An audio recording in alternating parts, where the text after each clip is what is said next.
What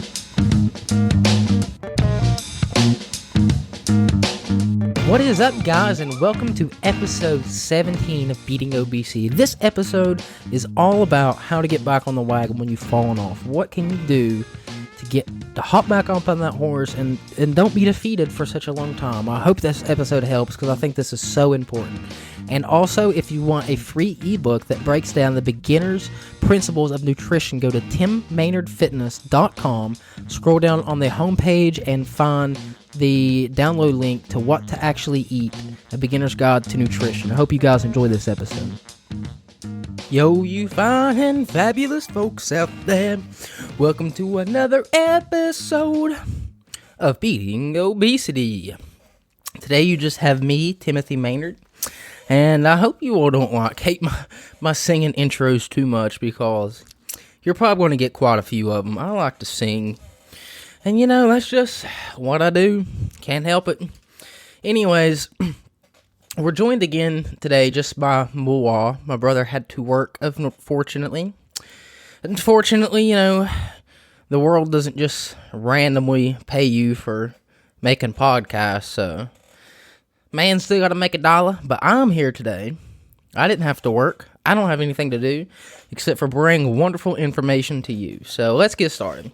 Today's episode, I was hoping to kind of talk about and go through how you can, just like tips and tools you can use to get back on the wagon after you fell off, because I think it's something that people don't really admit that much, but almost everyone falls off, almost all the time. Almost no one sticks to a diet, and almost everyone starts one. So, if you fell off a diet, we all have, everyone has. I don't know anybody who just randomly started a diet, and it went perfect from day one to the end. So, that's, even the people that's done it a long time, like me, I think what makes us so special is we're able to get back on track when we get off, because I get off track all the time, and sometimes it's for longer stints than others.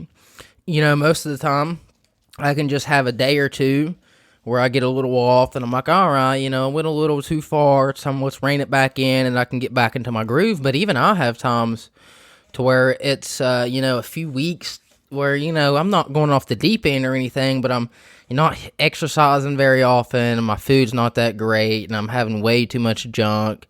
And then, but it's not letting that progress to an extent to where it throws off all your progress, but to be able to see that that's happening and then know what to do about it.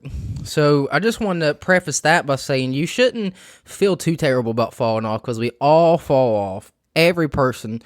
After I've lost 70 pounds, I lost 50 pounds once, lost 70-some pounds a second time. Each time would gain the weight back. I lost the majority of my weight the last time doing P90X3. I did 3 rounds, which were about a little over 3 months each, and I had lost about 150 pounds. Well, after my first round, I almost quit. I didn't work out for 2 or 3 weeks, and my cousin quit on me, and I was done too. I was like, screw this. I was so close to I would be 400-some pounds right now if I just had to continue down that path. But I look back on it now, and I was able to really realize, okay, this is my opportunity to pick which way I want to go. There's a left and a right path. And the first 3 months had gave me an insight to what that path could lead. And I was starting to like where it was taking me. But it was still, obviously hard work. But I was able to make the right decision and get back on track. And I think that's really what makes people successful long term, is being able to get back on track when they fall off, because we're all going to fall off. That's just going to happen. There's so many reasons that it happens. Sometimes it's just time. Something comes up. You ain't able to schedule your workouts in. The time you usually worked out's now being filled. So that comes up. Life happens. Sometimes it's the stress of starting something new. Sometimes people start a new workout program and their lives are already stressful. They're already, don't have good habits and routines in place, and they're now just trying to shove something else in there that they just don't have time for, and it's so overwhelming, it's so stressful trying to figure out when to fit it in and all of this. So that's another reason a lot of people fall off, is just trying so much at once at the beginning. And a lot of people set unrealistic expectations. A lot of people think I'm going to work out 3 days a week for 10 or 15 minutes a day with this new ab cruncher thing, and I'm going to be ripped in a month. Like, that's not going to happen. It's consistency over a very long time. So I think going into it with the right mindset is very important. And people often, start for the wrong reasons. We've talked about this many, many times about how you have to have a good, strong purpose behind what you're doing, a really powerful reason for you to want to embark on this new journey of, taking care of yourself and exercise and eating healthy. So that happens quite a bit too. People starting for the wrong reasons. They just want to get ripped, or they want to lose weight, or they don't like the way they look. But it's not like a powerful, long-lasting, lifelong plan. Another reason is there's so much information and overwhelm out there. There's so many. You should try the Atkins. You should try vegan. No, paleo is the way to go. No, meat's bad. No, you should eat tons of meat and saturated fat. Like, there's so many back and forth camps telling you this and that. It's hard to know what to actually do, because like, you try this for a week or two, then all of a sudden you hear this is bad, so you try that for a week or two, and then, oh wait, maybe I should do this, and you're constantly switching back and forth and never really giving enough time for anything to work. And then that just, you're flip-flopping, you don't know what to actually do, and you just throw your hands up in the air, say, screw it, forget this, I don't know what to do, none of this works, just screw it. So those are a lot of the reasons that people tend to fall off, and they're honestly good reasons, because life happens and life isn't perfect. But as I said, it's really about how you deal with that makes the long-lasting differences. Do you fall off for a day or two and get back on track? Do you fall for a week or two? Or do you fall off once and then just say screw it and never get back on it, So let's start getting into ways I think you can use tips to get back on track, and hopefully these help you in some way. The one, and I think this is really one of the biggest ones, is to be compassionate with yourself. So many times people eat, and I tend to do this too, and I've gotten better at it, but I still do it. But at the beginning, I used to do this quite a bit, to where you're really good for a week or two, and then you have that cupcake, and you just look at yourself and like, you sorry piece of shit. You was good all week. You've been following this diet perfectly. You've been trying to stick to this month-long plan, and you screwed it up by having a cupcake. You selfish piece of crap. You couldn't even resist it. And you start this internal dialogue in your head.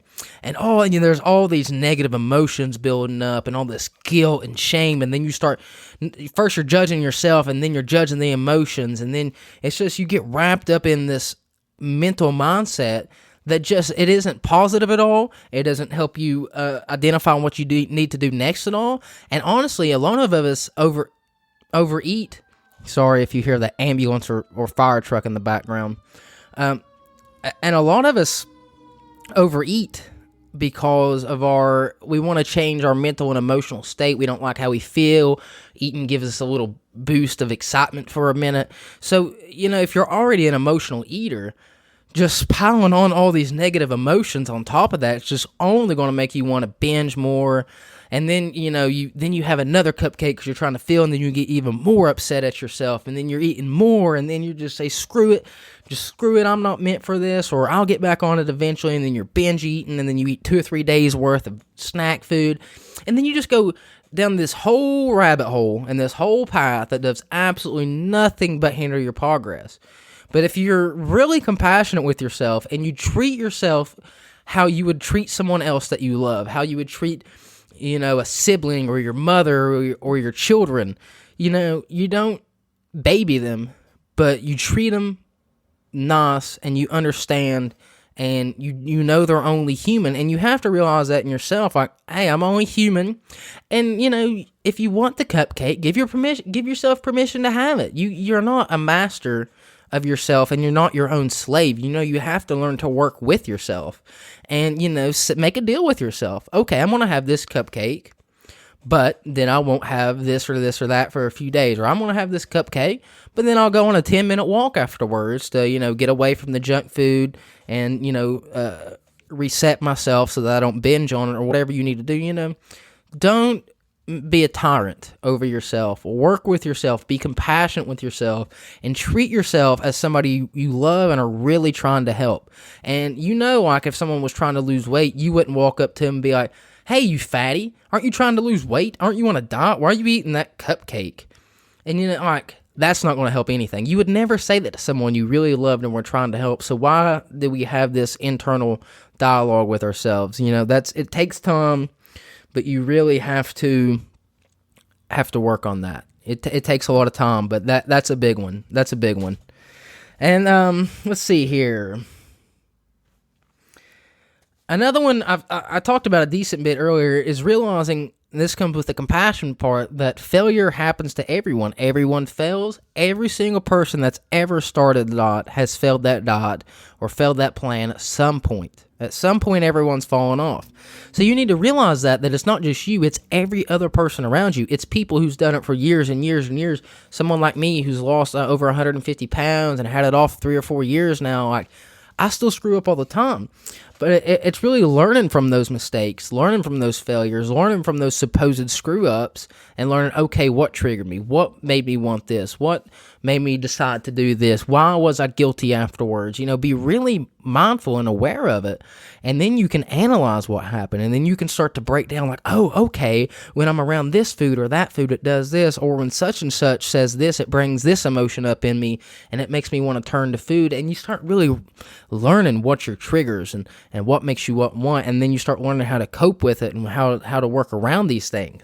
But if a failure happens or something you don't plan happens and you just throw your hands up in the air and are like, I'm just an undisciplined, lazy piece of crap and I can't do anything, like, you're not learning anything about the situation or the problem. But if you're really paying attention, like, oh man, when this happened, it made me really want these cupcakes and this junk food, and I really felt like I needed to eat something bad for me to make myself feel better. And I just learn. It helps you learn what sets those triggers off. It's just about being real mindful and realize that your failures and your mistakes in this are your greatest learning opportunities. And if you can make that mind shift to failures or these horrible, terrible things, to they're just like, oh, it's going to happen regardless. It's going to happen no matter what you do. You're going to fail.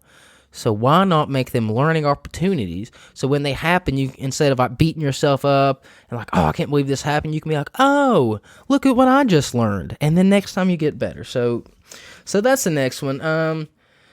We mentioned this earlier too, is seriously thinking about your purpose and seriously thinking about why this is something you want to commit to, because it is a commitment. It's a lifestyle change, and you have to really decide that it's something you're going to completely transform yourself to do. Like, you don't have to do everything at once at first, obviously. But if you want to be healthy long term, it's something that you're going to have to stick with for the rest of your life. So to be able to stick with something for the rest of your life, man, you have to have something powerful driving that. So figure it out. Is it your kids? Is it your health? Is it because you want to go have cool adventures and move your body and explore the world and experience things you never got to experience and your parents never got to experience? Or is it because you want to impress somebody at a wedding you're going to? Like, to me, one such and more internal driving factor, while the other one's like this external, you're looking for approval, and then after that wedding, you start gaining the weight back again, and then you're just in a worse spot than you were to begin with. So make it powerful, and then come up with a plan, like what specific changes am I going to make? What am I going to do at what time, what workout? Get specific with it, know exactly what you're going to do, get some accountability, get some friends, some coaches, some other people that's been on the path before you, just some people that you can tell your goals and you can let it be known that you're committing to these goals, and those people can hold you accountable, and then they can give you advice along the way on what helped them and all of that. And, start really small. Take the smallest steps. When I say make a plan, I don't mean we're going to do 5 days a week of high intensity, next level cardio. It's like, no, for a week, I'm going to eat a healthy breakfast. I'm going to start there. I'm not going to worry about lunch and dinner or snacks or any of that. I'm going to wake up and I'm going to make me a green smoothie, and then we'll see how the rest of it goes. Like, if you can just start there, Like, and then build upon that. You don't get so overwhelmed and like it ain't all this stress piled on at once that you're trying to keep up with. So that's another really big important step. And I would advise you to listen to episode 2 of the podcast on small steps for success, because I think that's a thing that most people would find it so much easier to stick with and so much easier to succeed if they would just take small steps and, work their way up. All right. Let's see. What else can we help you find folks with? Setting realistic expectations. This is something we also mentioned earlier. It's gonna, there's so many fad diets and extreme diets and pills and potions and do this in 21 days, get this result in 30 days. Especially if you want it to be sustainable, because many of those people go on these extreme fad diets, and like I talked, it's overwhelming. It works for a little bit, then they're just overwhelmed and stressed out, and they just throw their hands up, and then it all goes, way worse than it even was before. But if you have to set the expectation that this is something that I'm going to have to work out for the rest of my life. And I'm going to start small, and I'm not going to think about, all the work ahead, but I am going to commit to sticking with this thing. And I'm going to have realistic expectations. I know it's going to take, maybe months before I start to see the results that I want. But if I stick with it, it's going to be there, and I'm not going to just, go crazy for 2 weeks, and then if I don't have abs, say, screw this. So, go in with realistic expectations. It takes time, and it's a lifestyle change. Find what your own personal excuses are. There's these things that pop up, like when you want to do something that's hard. It's like these thoughts will pop in. Well, you really got, you got to pick such and such up after school tomorrow, so you can't do that. Or well, I'm a little stressed out, or I ate this yesterday, so I should, just whatever the excuses that come up are, and really sit down and think about those excuses and make a plan to work around them.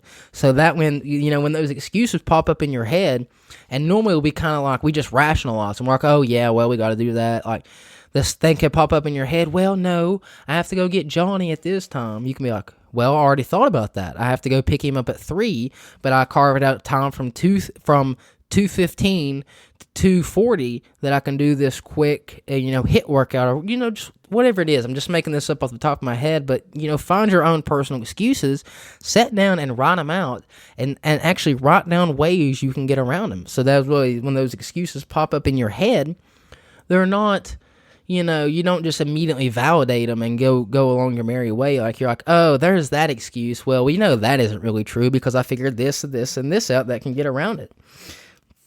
And get rid of all the things that hold you back in your house, your temptations, the junk food. Make it as easy on yourself as possible to start these new habits. Piggyback habits off old habits. Like there's people who find they don't drink enough water. So what they do is when they brush their teeth every single morning, they have their empty water bottles laying beside their toothpaste or their toothbrush. So as soon as, brushing their teeth is already an established habit, something they do every day. So then when they just go to automatically start brushing their teeth, they see their bottles there, and they immediately fill them with water and have them filled for the day. Where other times they would forget, they wouldn't fill them up, they wouldn't have any water with them. But then, they were able to piggyback that habit onto an existing habit and make it, just kind of a larger habit that they do. Not only do they get up and brush their teeth every morning, they get up, brush their teeth, and fill the water bottles. That's just, it's so much easier to add that on than trying to fit it in at some other random time. So set your house up and the things around you in ways that are going to support it and make it easier, instead of like having tons of junk food that you're constantly going to have to try to willpower your way through around the house, or you can't find any of your workout clothes, so then it takes forever to actually get started, and then you end up missing it, and just, all these little things. Set yourself up for success. Give yourself any little extra boost you can, because this is, it's all helpful. And realize, simplify the process. Try not to overcomplicate things.